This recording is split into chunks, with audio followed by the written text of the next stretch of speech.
O, Blandina. Ano? Kailan mo ipapadala yung 10 million na hiningi ko sa'yo? Huwag mo akong paghintayin, kaya alam mo yung ganan mo. Maldita ako. Sa pinakamaldita. Wala ka pang pera. Mangingi ka dun sa nanay mo. Bigyan mo sa akin number ng nanay mo. Siya lang ang tatawagan ko. Isad mo sa akin. Bilis na. Kailangan ko ng pera ngayon. Wish na babae. Kulang ka pera-pera.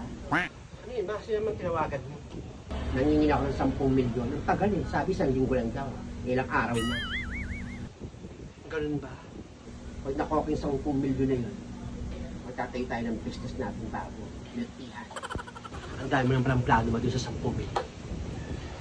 So alam mo ka, pwede na ako. Pwede na ako di mama ng 10 milyon. Kung aalis sa amin, tatawagan lang ako.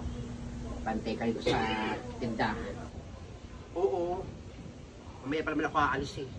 Dito na ako sa tindahan, babantay ako. Sabi nga din ako ni mama dito. So, pwede mo na ng bakit, tsaka pa.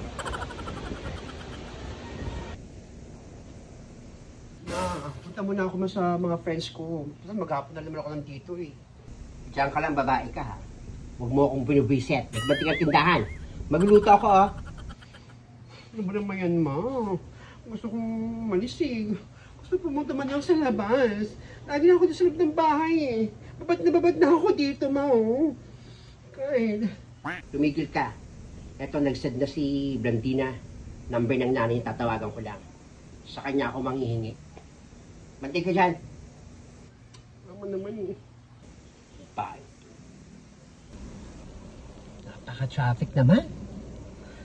Ay, nako. Ginagawa pang kalsada, buwisit. Kasi kahit naayos yung kalsada, inaayos pa. Mga kurap talaga eh. Hindi kayo mawala sa mundo. Ako, lakas pa ng ulan. Parang magbabaha pa yata dito sa lugar na to. Wala bang flood control dito? Buwisit, mga kontraktor na yan. Ay, nako. Hindi pa kayo mawala sa mundo, mga kurap kayo. Sa mga tamaan kayo ng kidlat, mga buwisit.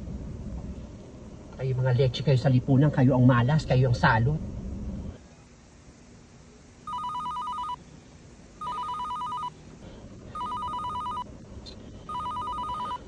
Matawag na to. May na, visit ako.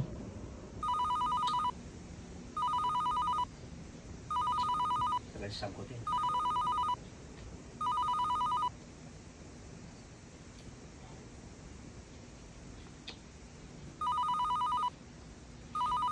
Traffic. Sino ba yung tawag ng tawag? Hello? Sino ta? Hindi mo kilala boses ko? Ako naman yung nanay ni Peter. Ba't ka tumawag? Tumawag ako para mahingi ako sino 10 milyon. Ano? 10 milyon? Oo, 10 milyon. Eh, bakit mo kita bibigyan ng 10 milyon, abe? Dapat mo akong bigyan. Dahil kung di mo ako bibigyan, isasambulat ko sa buong subdivision, sa buong village, ang panluloko mo sa mga amiga mo. Alam ko naman na hindi mo naman talaga anak yung bitbit na bata ni Blandina. Isisigaw ko na ninako niya yan sa hospital o kaya dinukot ko lang. Hindi ko alam kung saan lupalop yung batang kinuha eh. Pwede akong gumawa ng kwento para makuha ko yung 10 milyon. Ano? Magsisend ka ba? Magpapadala ka ba ng 10 milyon? Dahil kung hindi, ikababaliw mo yung gagawin kong eksena. Gets mo? Ganun ba? 10 milyon? Ah, sige. Wait mo lang yung 10 milyon. Ah, sige. Bibigyan ka ng isang araw. Mag-withdraw ka na dyan sa bangko mo. Kung saan ka man nagbabangko. Basta kailangan ko lang 10 milyon bukas.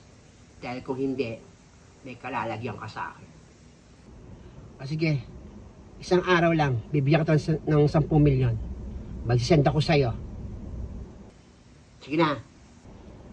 Sige na. Ingat ka. Puisit na Adelpha yun. Peperahan pa ako at 10 milyon pa ha. Sa ulo ba siya? Basta ba inutusan kong ipatumba to si Adelpha? Hindi pa ako tinatawagan ng lalaki niya. Sabi ko, tumba niya naman, buhay pa yung babaeng yun. Sige na, babe. At may pupuntahan pa kasi ako, ha? Salamat. Love you. Tumatawag pa si madam. Hello, madam. Hello. Ano ka ba? Akala ko ba itutumba mo sa Adelpha? Bakit buhay pa? Pumapalag-palag pa, kumikisi-kisi pa? Tumawag sa tangin ng 10 milyon. Ano? Kailan mo itutumba yung babaeng yun? Pasensya ka na, madam. Kasi daming tao dun sa lugar nila eh. Lagi maraming tambay dun sa tapat ng tindahan. Kaya hindi ko matumba-tumba yung si Aling Adelpha. Wala ka tagang kwenta? Saan yung binabayad ko sa'yo eh? Pinag-aaral pa naman kita ng polis pero ganyan ka? Tsaka pasensya na po, madam. Baka hindi ko po pa magawa yung pinapataba mo sa akin kasi nag-review po ako ngayon eh. Malapit na rin po kasi yung finals namin tsaka pasana rin po ng thesis. Pasensya na po, madam. Sige. Ako nang bahala. Mag-review ka na lang para sa exam mo. Mag-aaral ka mabuti. Sige po, madam. Maraming salamat po. Ingat po kayo.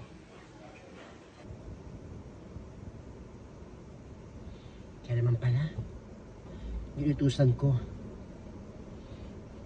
Pinapapras ang exam. Hindi niya matumpa-tumpa tong Adelpha na to. Manda ka sa akin, Adelpha. Bibigyan ka ng 10 milyong sampay. Basta, buwis na traffic to. O ano sabi nung Nay ni Blandina ba?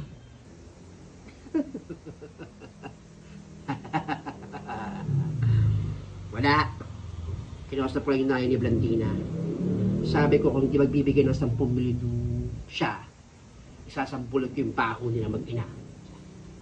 Ganun ba? Kakang sardinas. Lagyan natin sardinas ng talbos na inandi ko dyan sa likod. Oh, teka lang ko na ako sardinas.